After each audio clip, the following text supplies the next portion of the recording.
Welcome back to Good Design Lab, and I am Guru. Today we are modeling exercise 45 in SolidWorks.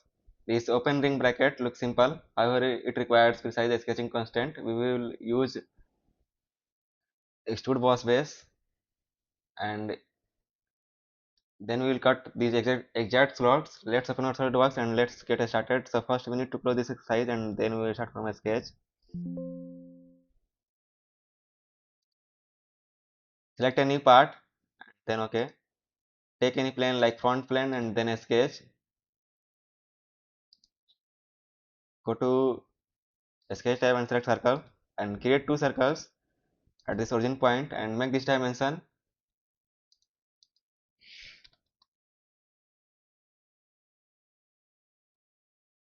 and then go to features tab and select extrude boss base and extrude it up to 20 mm.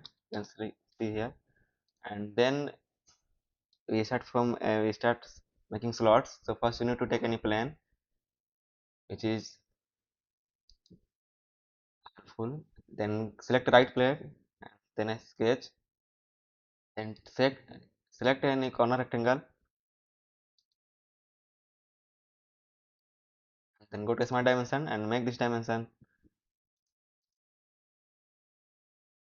10 mm and this dimension is 5 mm.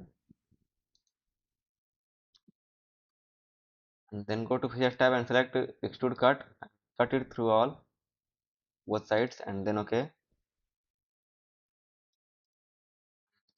Select a plane like front plane and then a sketch and create a corner rectangle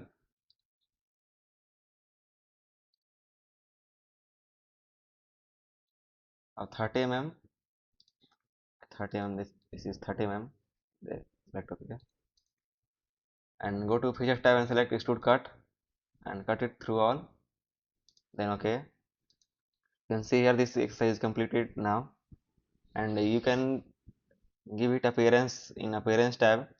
Select this appearance tab and select any color and then OK.